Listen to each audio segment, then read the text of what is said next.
Hi, everybody. Okay, going live on Instagram now.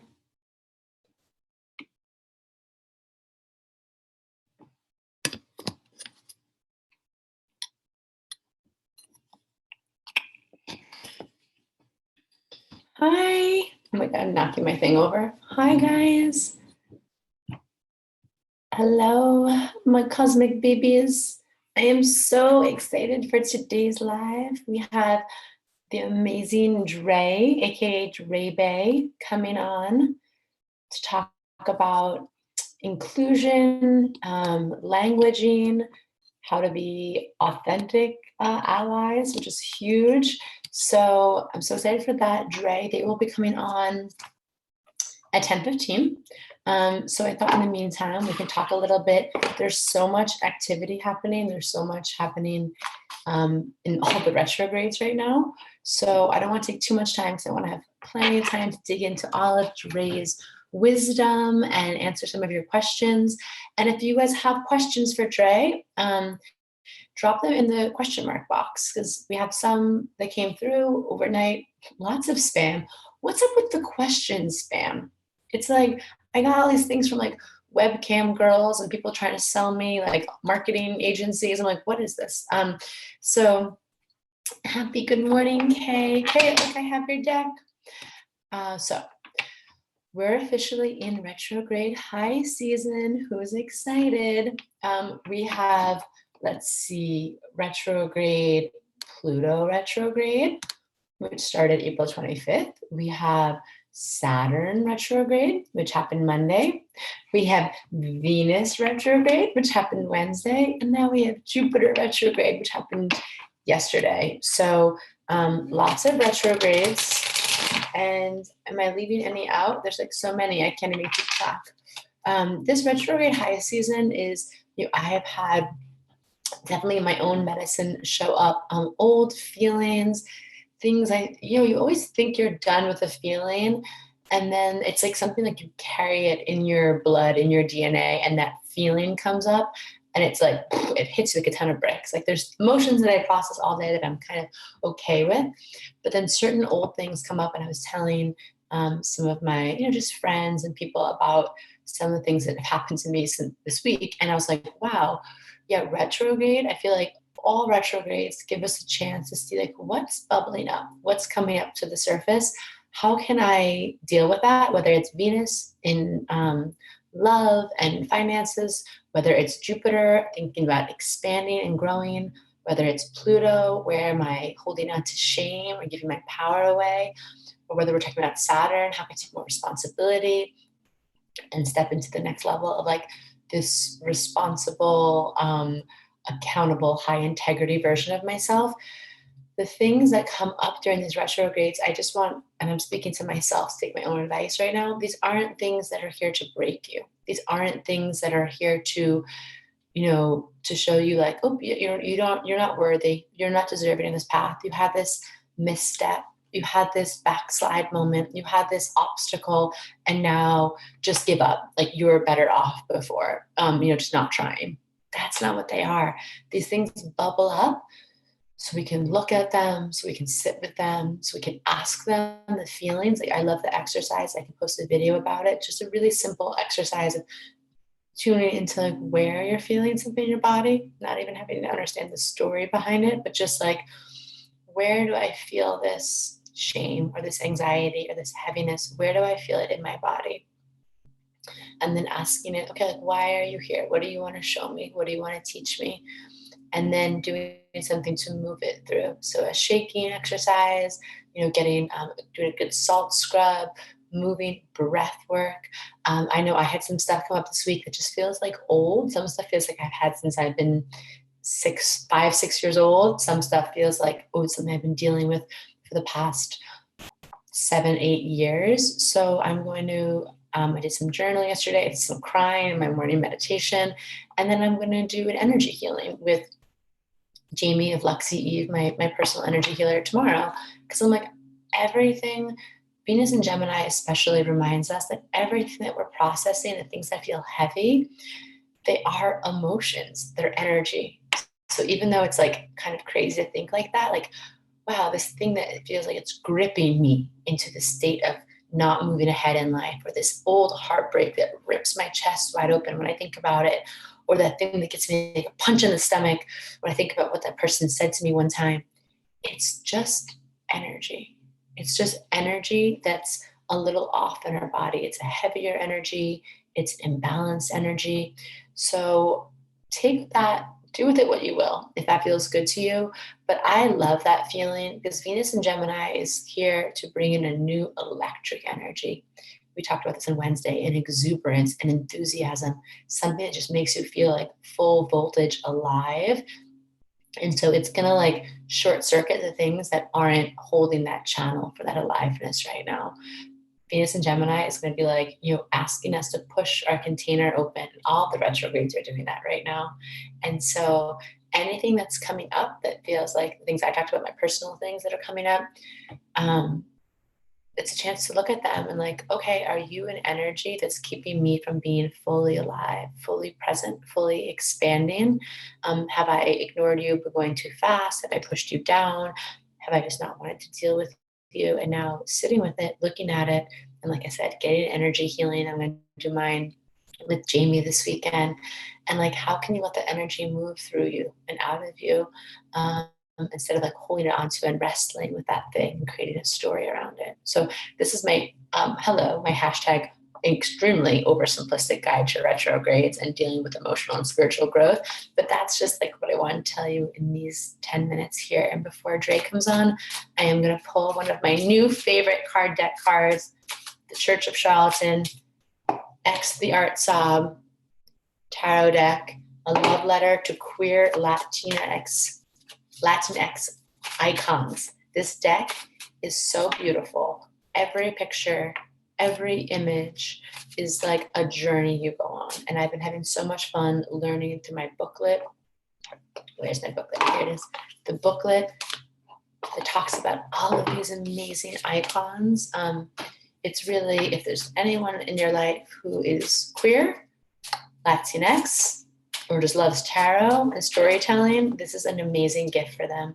So let's see what our card is for the day. What do we need to know? Just one card. It's always hard for me to pull one. I want to do my big spreads, but one card of something we need to ground into to know for our highest self for today as we navigate like this deep moment of the retrograde high season. So let's see. Ooh, I love. Okay, let me pull up the books. I want to make sure. Okay. The Chariot.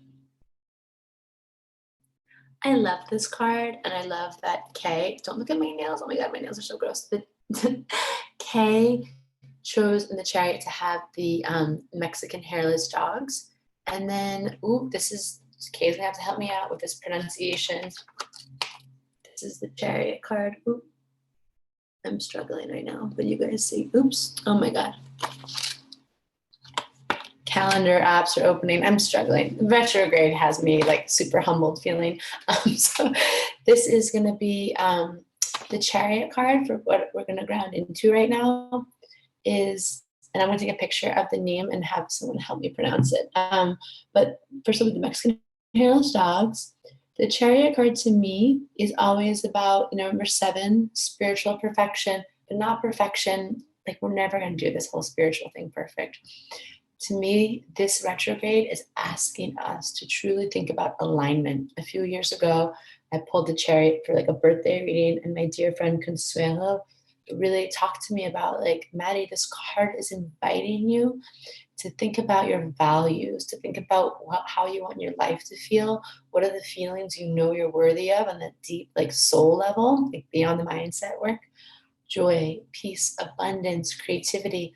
And then you stay in alignment with that. Your thoughts, your words, your actions stay in alignment with that feeling.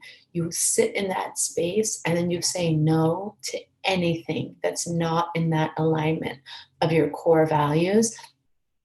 And this is how the universe can pull you forward with that tautness of that alignment, like someone going water skiing. I always picture the Chariot card. Like you stay taut, you stay in alignment, and the universe will help pull you to what feels like victory, to what feels like the golden energy on the other side. You just stay in alignment. So This feels so true. This rings so true for this retrograde right now. All these retrogrades, it feels like looking at your expansion, your Pluto, your power and shame.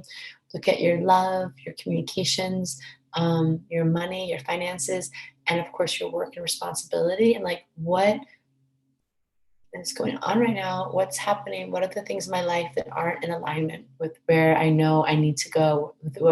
What's not in alignment with my true self, my alignment with my highest self, and the way that my highest self knows that she deserves to feel and like how she deserves to live her life. What's not in alignment with that?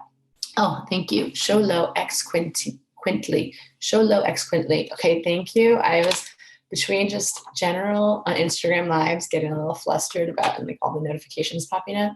So yeah, it's XOLOITZCUINTLIS. Show low X quintly. Thank you, Kay. I'll put that in the stories too, so you guys can see. So Chariot. So spend some time thinking right now, like what are the three values? What are the three energies that I want in my life? And then looking at your life, and as things come up during retrograde and you review things and things pop up and you're asked to revisit things like, okay, where do I need to slow down in certain areas? Where do I need to ask for help? Where do I need to say no more and have boundaries to keep me in alignment with this? So that's our card for as we ground into this beginning of our retrograde high season. Okay, I love these cards so much. They are such a gift. The artwork, the message, perfection. So whenever Dre should be coming on shortly, like I said, if I'm gonna have Dre introduce themselves, but if you have questions for them, put it in the question mark box. This is gonna be, I think, one of the most content rich in terms of education lives. So you might want to have a pen and paper nearby. I have my like journal out. Dre is an educator. So we're about to get educated. So happy Friday, happy Venus Day. I'm very excited for this live. Getting my pen and paper out. And here they are.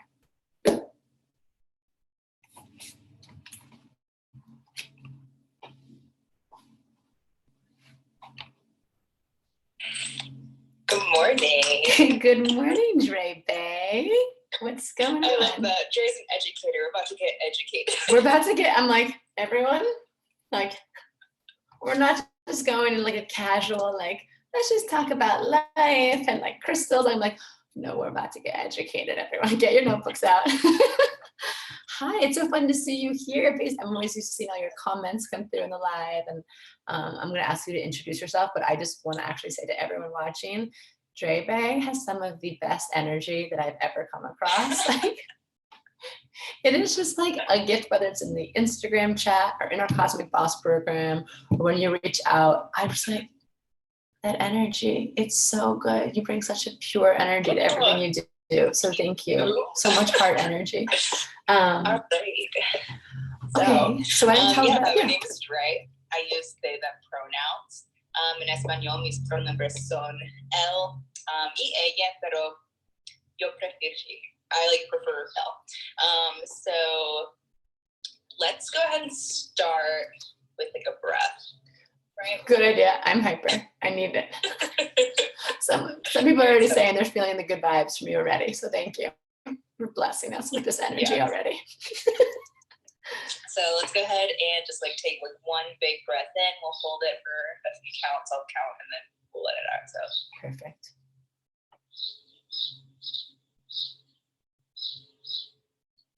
And then let it out.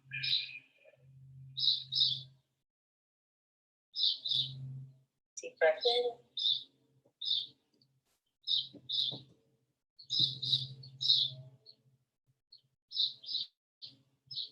And exhale. I'll do one more. Breath in.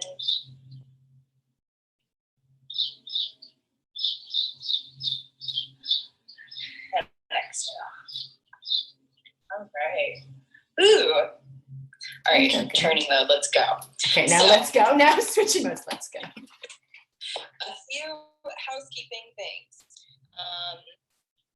There are no such things as stupid questions, dumb questions, especially in this space. So I get all the time people like, I don't know what to ask. I don't know how to ask it. I don't want to be offensive, which is great. None of us want to be, but like you're in this virtual space right now with me, a trans person of color who is saying like, please ask the question here. And if you do ask it in a way that's offensive, or you do ask it in a way that's wrong, like I will correct you. Like I will lead you into the right language so that you do have to ask questions later. You know how to ask them. Okay, so no dumb questions, and I will gently correct.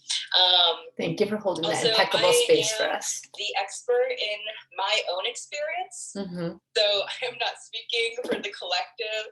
I know in our Cosmic Boss, Art and I are constantly joking about the trans hive mind. It is just a joke. Like I know nothing of anybody else's experience. So I will speak to my own. There are no trans monoliths. Like there is no one trans experience. So just be aware of that too, that like what I share about myself is really just about myself.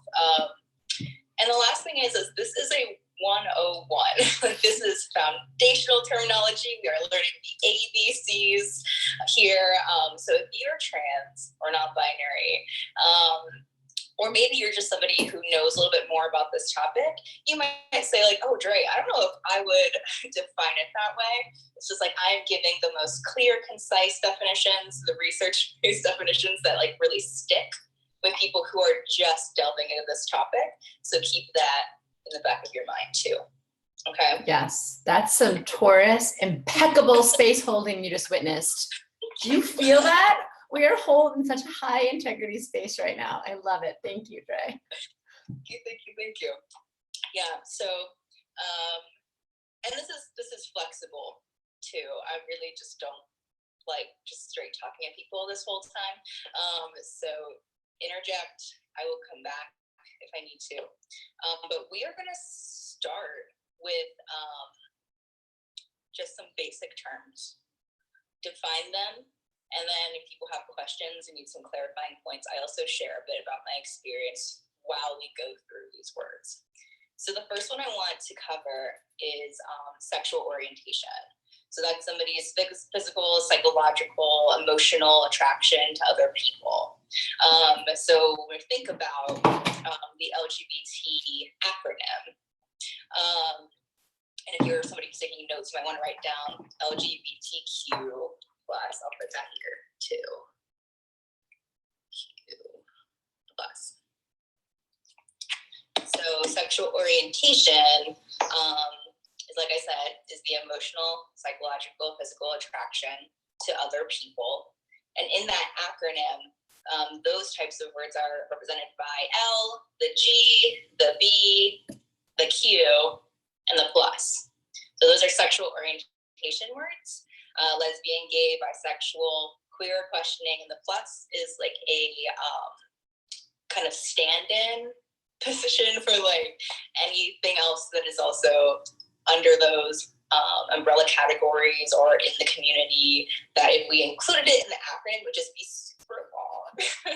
And in the age of, character limits and all that, we all need to be brief in our writing. It just wouldn't work, right? Is it the most inclusive way of representing the community or representing lots of different identities? Absolutely not. But it is an in-community conversation that's happening. And what I use in my trainings is LGBTQ+. Okay. So sexual orientation, we got that down. The most of this conversation today is about transgender specific stuff. So that's not, that's a completely different thing. So I wanted to define that so you know this is not what we're talking about.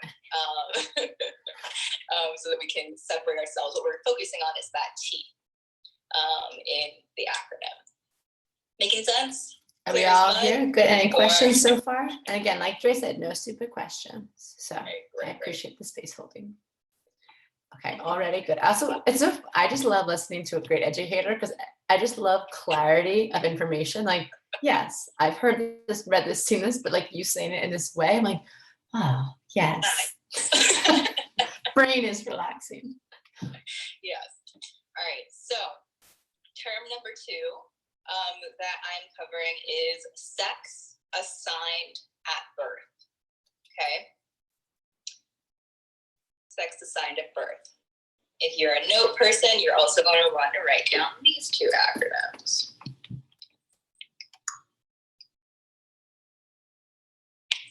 So that stands for assigned female at birth, or AFAB, and assigned male at birth, or AMAB. So that is what doctors are putting on birth certificates when a baby is born. Look at the baby's body, and they put male or they put female on a birth certificate. That is what you are assigned at birth. So then the next word is gender identity. Okay, gender identity. So that is a person's internal sense of their gender. So that's being a man, being a woman, being non-binary, which I will get into. But yeah, that is somebody's internal sense of their own gender. That's self-determined, not determined by doctors, not determined by bodies, not determined by social norms, determined by you, your internal sense of your own gender. So I identify as non-binary. That's my gender identity. You might also be able to think of your own gender identity, watching this and following along. Think of your gender identity, your own internal sense of who you are. So I like to explain that there is a difference between sexual orientation and gender identity, like I talked about before. 2 completely different things. They're not related. They are not connected. They are not intermingling with each other in any kind of way. Those are 2 separate things. I like to explain this like sexual orientation is who you want to go to bed with. Okay. And gender identity is who you go to bed as. Great breakdown for people. Okay. So that's a good kind of way. Very simplified, very oversimplified, but a good way. A great tool though for thinking. Okay, I love that. So then the next word I want to cover is transgender. The transgender, in the simplest of ways of explaining this, is somebody whose gender identity, their internal sense of who they are, and their sex assigned at birth are incongruent or they don't match up. Okay, very 101 definition of transgender. I love it. Your own internal sense of who you are and your sex assigned at birth do not match up. Okay. So then there's another term I'd like to cover, which is cisgender, and I'll actually write this one down. People might not have seen this before. So cisgender, might also see this abbreviated as cis, is kind of like the quote-unquote opposite of transgender. So somebody whose internal sense of who they are and their sex assigned at birth do match. Okay. They are congruent. Okay. So a couple examples of how to use these words to get a little bit more context. My brother was born, and they looked at my brother, and they said, "Oh, a beautiful baby boy." And they assigned him male at birth. They put male on his birth certificate. And now my brother is old enough to say, "Yes, I am a boy, assigned male at birth. Those things fit together for me. I am cisgender." Okay. So, but my experience is different, right? So I was born, they looked at me, and they said, "Oh, beautiful baby girl." And they put female on my birth certificate. Now, I can communicate with everybody that they were absolutely wrong and that those 2 things don't match up for me. So I'm transgender. Okay. I think we have a question, maybe? Question, hand raising emoji? Okay, the arts up. If you have a question, or she might be also like raising her hand to then make a shout out, raising hand, or a question we can ask. Okay, great. Okay, so that's very clear. I love the comparison. Okay, so cisgender, that's when it adds up. The AMOB, assigned male at birth, checks out. Okay, good. Okay, that's a shout out, hand raise. Shout out, hand raise. Okay. love it. So we can see how all of these words can kind of come together to explain somebody's experience with themselves and also with the world.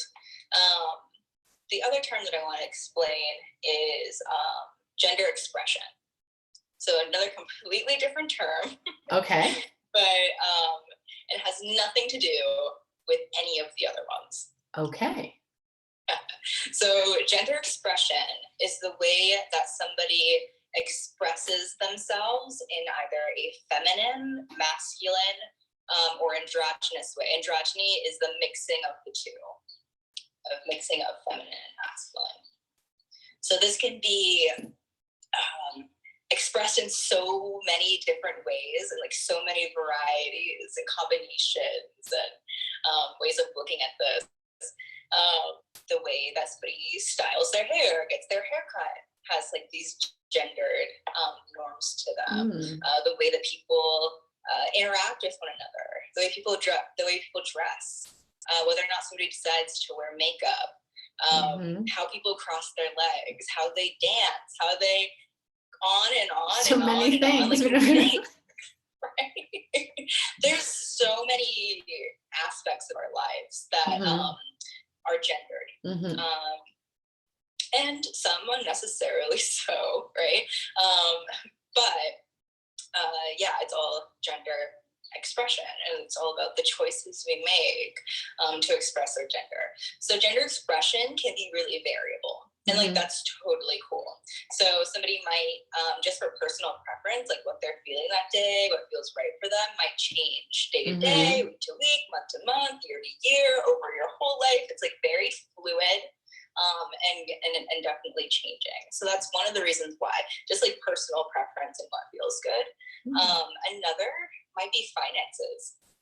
So if you can't buy makeup or buy new clothes or get your hair cut somewhere, like some bougie salon, like you're not gonna be able to express your gender in the way that you want. So it's also like really conditional and like dependent on certain privileged identities that you hold. If you don't have money, you might not be able to express your gender in the way that you want. Another factor is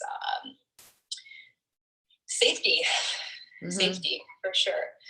So if I'm going somewhere where I know other transgender people have been victims of violence or discrimination or harassment because of how they express their gender, I might trust a little bit more neutral when I'm going to those places.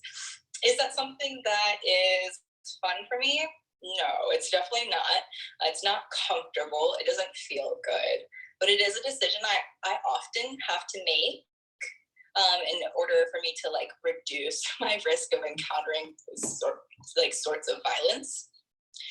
So thinking about that too, that somebody's gender expression can be variable depending on their level of safety, which differs from person to person. And when, maybe you are a trans person of color, you're also going to be experiencing the impact of racism as well, and the different violences that come with that. So it's like, can be stacked oppression and how safe you feel in your own body, in your own expression in different places at different times. And this is why we're going to keep having these conversations. And I invite everyone who's watching this to then show the replay, to the talking about this and learning about this. Like, I hope we can just live in a world one day where that doesn't have to be the factor. But for now, it's very, very, very, very, very real. Like, we see it in the news constantly, and I'm sure as your own experience. So that's why, again, thank you for coming on and talking about this. I just think this is how we start to move past that. This is awareness and education. So thank you. Okay, so you continue on. And there's plenty other like barriers to gender expression that people experience every single day. I think a lot about young people who can't buy their own clothes or can't do their own hair, or young people who are victims to oppressive dress codes, or people who are working in workplaces where the dress code is very is even a uniform, or they have policies that really dictate whether or not they can express themselves in the way that feels good and feels affirming to them.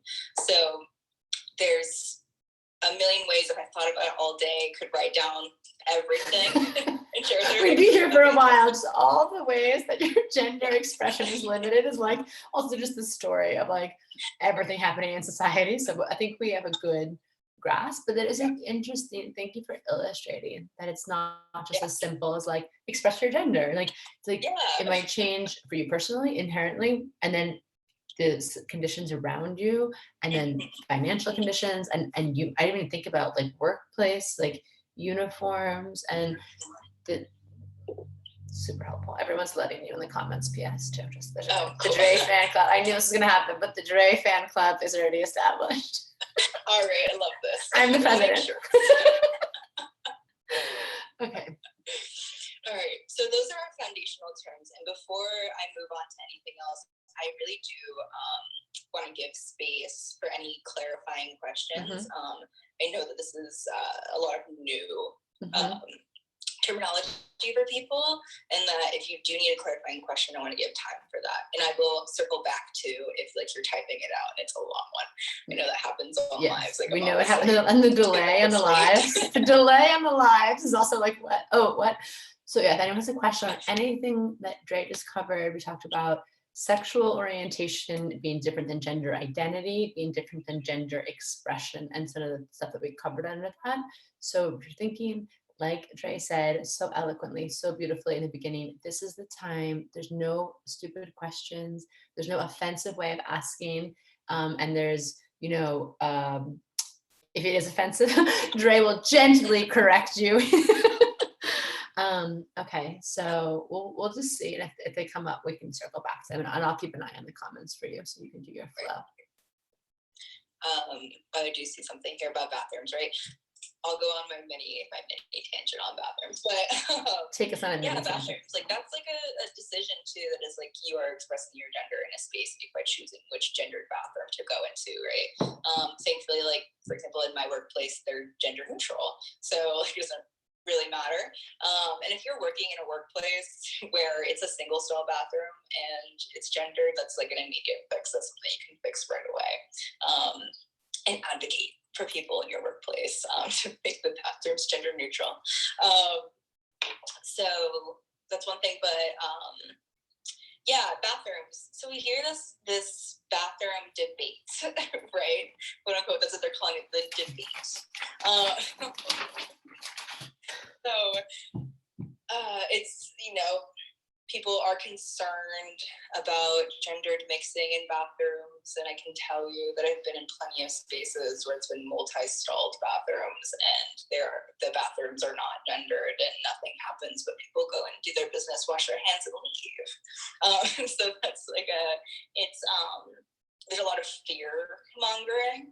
There's a lot of over sensationalized stories in media, and actually there's 0 recorded instances of transgender people assaulting others in bathrooms. Thank you. That is really important to hear. Hello. Yes. 0 evidence. 0. And I don't even want to know what the numbers are on the other side of that, though.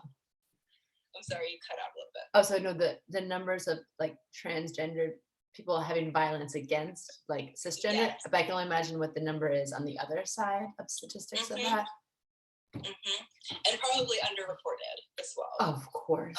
For fear of interfacing with law enforcement. So thinking about that. And it's never about bathrooms. It's about access to public space. Like if I can't go to the bathroom somewhere, then like I can't spend any kind of extended amount of time there. So we need to have access to public spaces and public accommodations. As soon as you take away that space where I get to meet my biological needs, then I no longer can be in that space. Boom. Like it Done. is trans oppression. It is transphobia institutionalized when we make rules and laws about which bathroom you can go in. Okay, did everyone hear that? That's a really huge, what Dre just pointed out is what all of these things that come in as debates and like, oh, they're not conversations, they're oppressive. And we're all going to figure it out eventually. What side of the history do you want to be on? And these things that Dre is sharing with us are great things to bring to, I think we all probably have family members or conversations that like we overhear and we just either don't get involved, we don't say something because we don't really know what to say. Dre is serving us up facts right now. That 0% violence fact, huge. And that thing about this is access to public spaces. This is denial, oppression. This is phobia. Okay, so we need to call it like it is. Thank you, Dre. I'll keep it there and calm down. Take my deep breaths again. So, thanks, Erica, for bringing that up. The whole bathroom thing. It's more than bathrooms. Always been more than bathrooms. You know, you set precedent about bathrooms, and then we're making legislation about whether or not a doctor can, provide care for me or refuse care for me. It just is so my background is sociology. So I study systems of oppression and how people interact with one another. And that is exactly how it happens. Exactly how it happens. Yes, of course it is. Absolutely. So, we talked about terminology. I did a brief tangent about bathrooms. Good, a worthy, amazing tangent. And now I do want to talk about pronouns and names, because that is what comes up the most. I think most questions that I get are around pronouns and names. How do we use them? What do we do? How do we ask them? How do we be more inclusive? I'm going to cover all of that. So what are pronouns anyway, right? Like, what are those things? Seriously. So pronouns are just like the word, something that we use in somebody's name when we're referring to them. So Maddie does Cosmic Revolution. The pronoun from like referring to her, be using she, her pronouns. So she goes on live. We appreciate her because she is great and offers these sessions every single day or every other day. And we appreciate the content of hers. So you can see how like the different forms of that pronoun and using for Maddie. So there are many sets of pronouns, but the most common ones that we see are he, him, his, to refer typically or traditionally to more masculine people or men, and then she, her, hers, when we're referring to people who are feminine presenting or are women traditionally, right? And then we also have they, them, theirs, which is a set of gender neutral pronouns that really anybody can use, but a lot of people who are non-binary, who maybe do not identify as men or as women, may opt in to use that sort of pronoun. So those are my pronouns. They, them, theirs in English, and then L in Spanish. But this is also typically where people are like, how do you use these pronouns? or or that's not grammatically correct, Dre. I'm an English teacher. I get that a lot. Do you get that a lot? That's so funny. Shout out to my grammar nerds. Just like, but let me just, I'm going to use them in a sentence real quick, just to get people a little bit more familiar. So if you want to just talk about me later after this live, you could say, oh, Dre, they were on this live. We appreciated them sharing the information, and the definitions of theirs were amazing. Great example. And so true. Yeah, that's a great, okay, great. Okay, and for the people who are concerned about grammar and concerned, I'm very affirming. I get it. I want to use these. How do I advocate for people? I'm a copy editor. My manager or supervisor is never going to understand this, but like I need some way to like explain it to them, help me out. Like you folks, here we go. You ready? So plenty of notable famous writers have used they, them singularly to refer just to one person. So Shakespeare, Oscar Wilde, people that would really put on a pedestal as like great writers have all used it. Okay. Great. It was just last year added to the Merriam-Webster dictionary that specifically said that, you know, they, them can be used as a gender neutral pronoun to refer to one person. So shout out to Merriam-Webster. Good. It is in the APA style guide, so you can reference that for the specifics, but I just want you to know that it is in there. And the Associated Press released a statement that said that if they, them pronouns are the pronouns for that person, that is the only correct way to refer to that person in writing. So, but thank you, AP. Okay, so it's supported now by all the institutions of proper writing and communication. Great. So, okay. And we do it all the time without realizing it.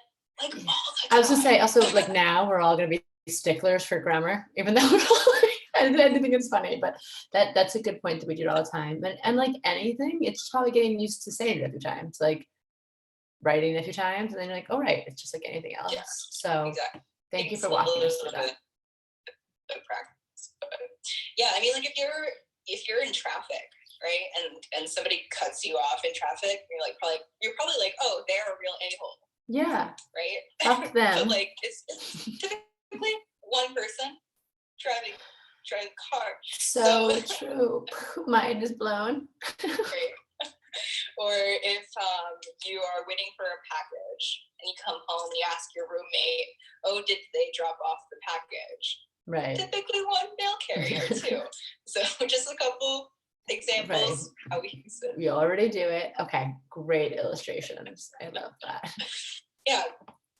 And then there are also neo-pronouns, ze, she, here, that some people use, not very common. I'd say that they, them is probably the more common gender neutral set, but just familiarize yourself. A great resource is mypronouns.org.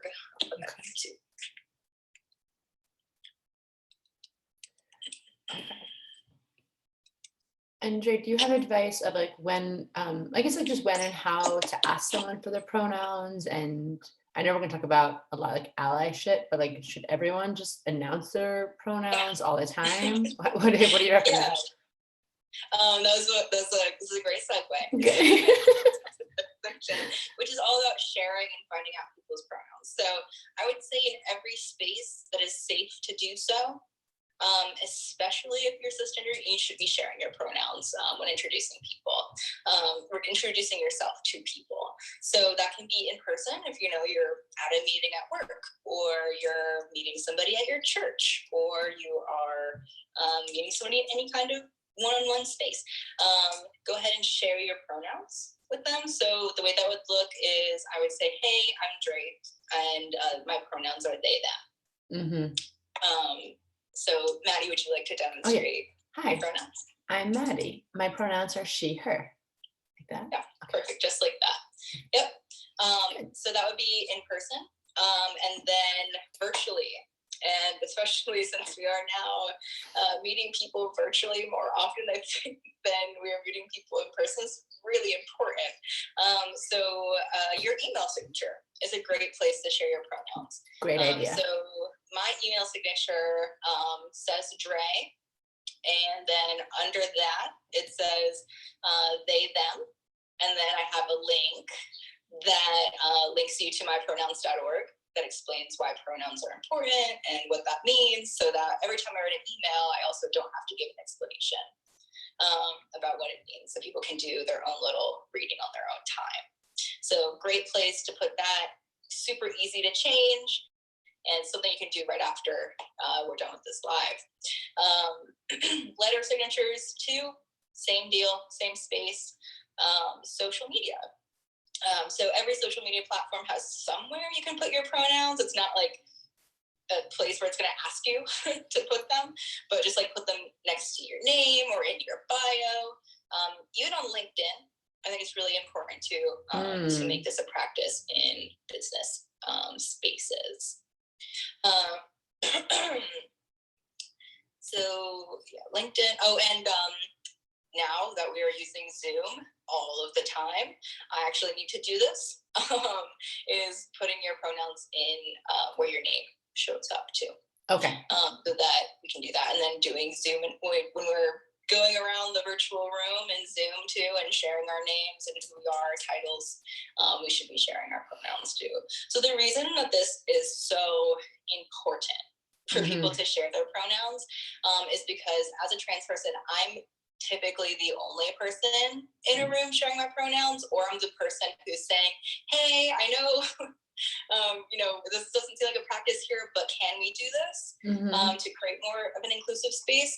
We don't want to make transgender people be the person constantly doing that labor in spaces. So if we just make it a cultural practice in the places that we live, play, worship, anything, then we are lowering that amount, or decreasing the amount of labor that transgender people have to put into that space just to have their pronouns shared. It is like a total weight off of my shoulders when I'm in the space and we're introducing each other and people are sharing their pronouns right away. It feels so much better than having to do all that work. Even parties. I went to a party a couple months ago, and everybody was like sharing their pronouns. They're introducing each other, and I was like, "Oh, this feels so good."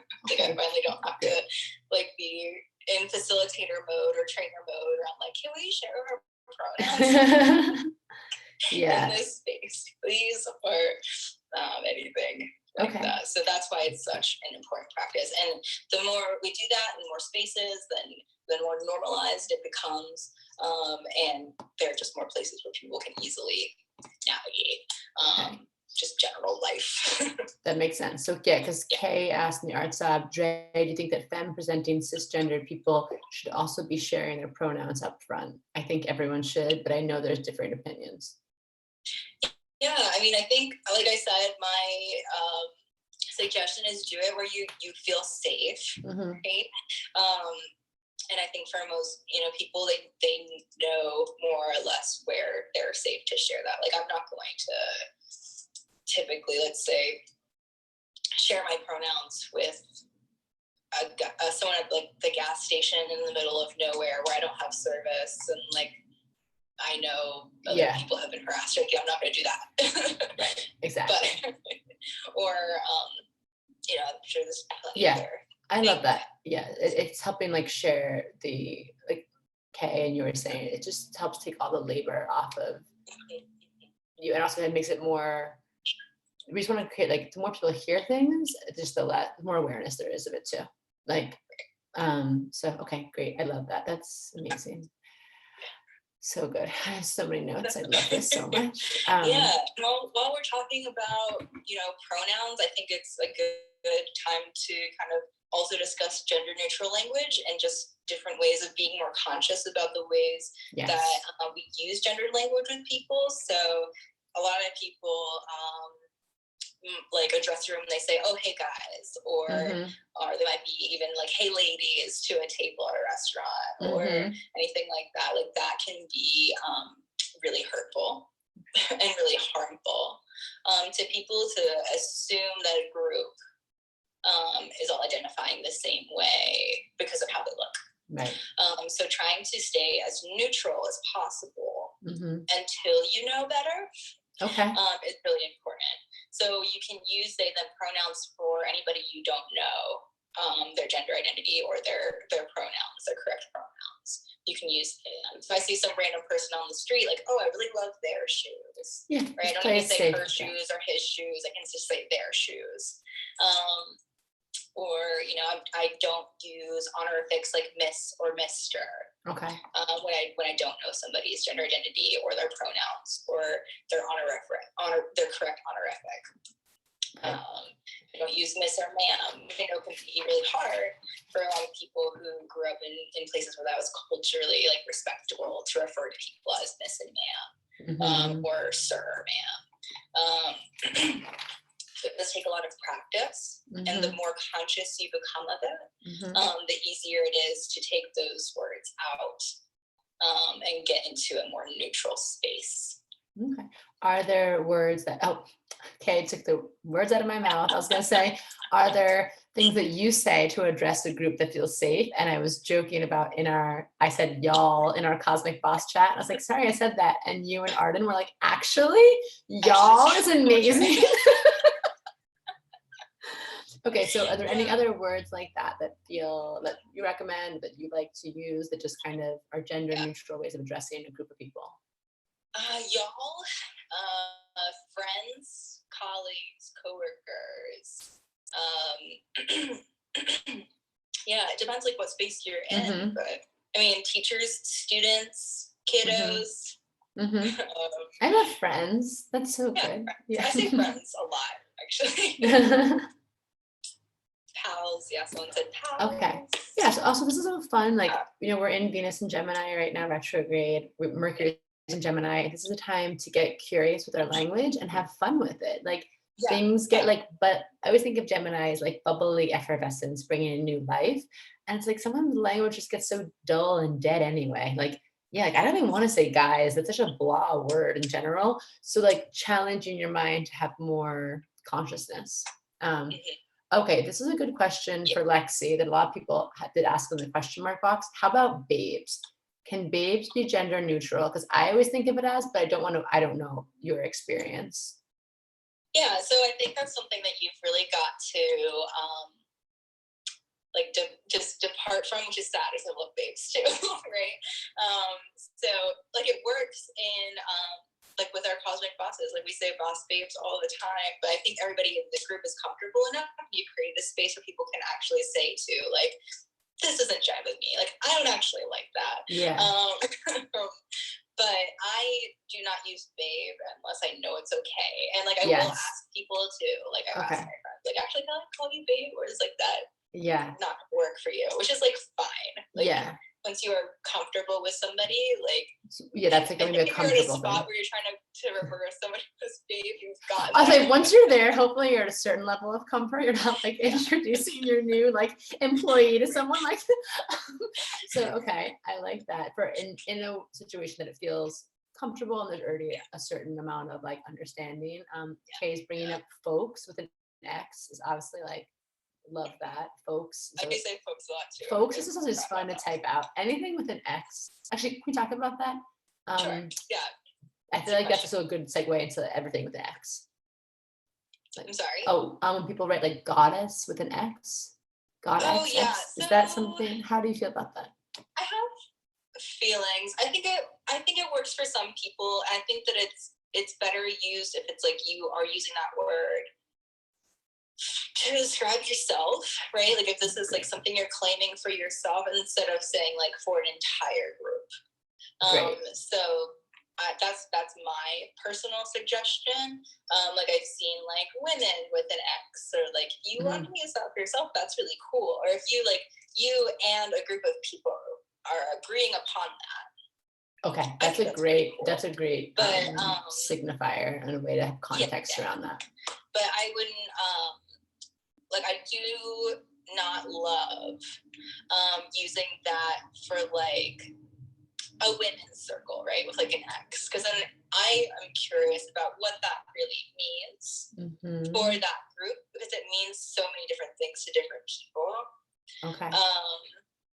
And I've also seen things like women's group, like with the word womb in it, which feels a little like medical essentialism to me. Yes. And this is like, that's another thing to talk about.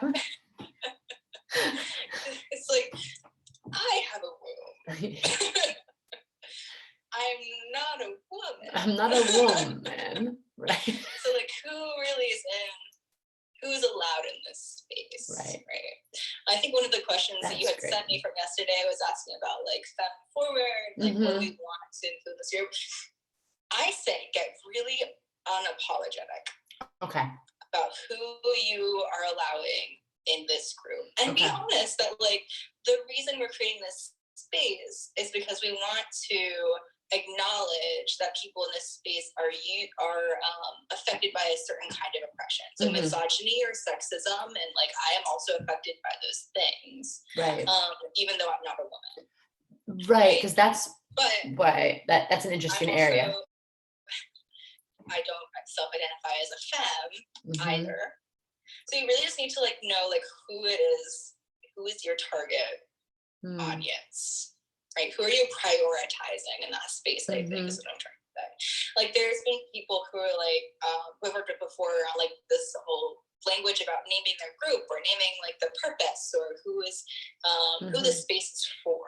And they're like, well, we would allow non-binary people and women and transgender folks. And it's like, okay, all right. And I was like, so really the only people you don't want in this group is cisgender men.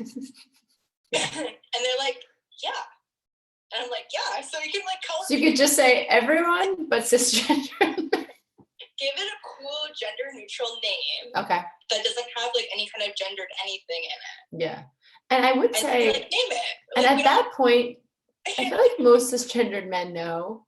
Like I think about my Cosmic Boss program. Like I don't want to say, you know, this, that, thing, but like I just have a feeling that there's not going to be a lot of cisgendered heteronormative white men. And almost if they wanted to join at that point, I would be like, okay, like I'm curious why. Like let's talk about it. Like it's kind of like the vibe I'm putting out. So I think that's a good example of, I don't want to say less is more with language, but a little bit. Like you know who you don't want to be in the group.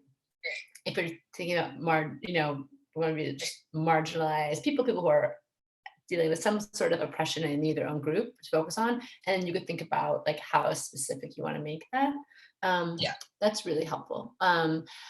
Oh my goodness, we're definitely gonna have you back on for another live because there's questions in here, and so many things. Right. So, I would never want to know I'm alienating the butch queer community. Yeah. See, like there's so much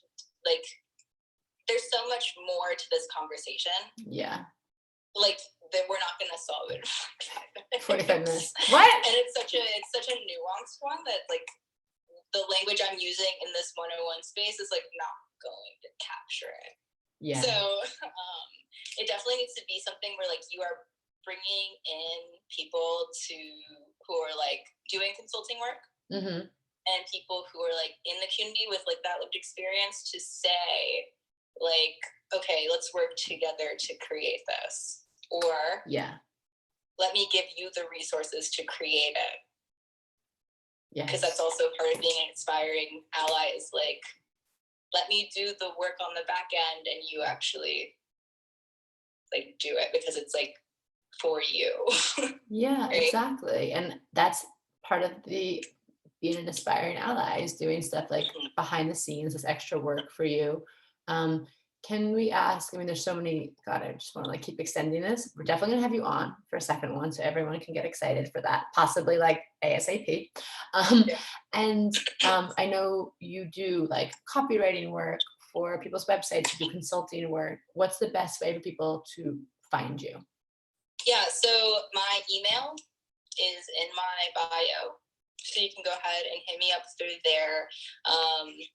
And we can talk about all that kind of stuff. So I guess I could do a brief description of all the services I offer. But the main thing is training education. I do it virtually. I do it in person. Right now I can't do it in person, but something to keep on your radar when we can all meet with one another in person again. And that is everything from a 101 to advanced level. I do hour-and-a-half sessions to half days to full days to weekend retreats. Whatever you need, I can fill all the time. And then I do like language coaching to bring whatever you are writing, typing, presenting to the public in text, and you want it to be as inclusive as possible, and like gender inclusive as possible is what I'm trying to say. Then I will look through it. I will give suggestions. So training it and consulting. Okay, beautiful. Yep. So I know I definitely want to have you on again. So I want to hear even a little more about your personal story and your personal experience with certain things. And I think next time, and you all, all you cuties watching this, let us know if this stirred up more questions, because now sometimes you don't even know what questions to ask, and now you're hearing it, and maybe you're like, ooh, pinging, or as you move through the world for the next week, you might have questions, so you can always DM them to me. Obviously, email them to Dre if you want to work with them, but don't like just clog up their inbox. But if they're just questions you have, feel free to DM me, and I would love to hear about your experience more next time and more tips for being an aspiring ally. And also maybe in your story, if there's just someone who's watching this who hasn't fully, like, I'm so curious about the journey in like from the young you into like who you are now, because I'm like, how did you, like, you're so fully self-realized in this and so confident, and you've had so much, obviously I could tell, like, done so much work, and you probably have had mentors, so I'm sure there's people out there who would be watching this or watching the replay on YouTube who would love some of that guidance. Yeah, definitely. I would love to come back and do all of the things and make it a whole great. If Okay, we already knew we were gonna have to have a follow-up, but now I'm like, it's definite. Ooh.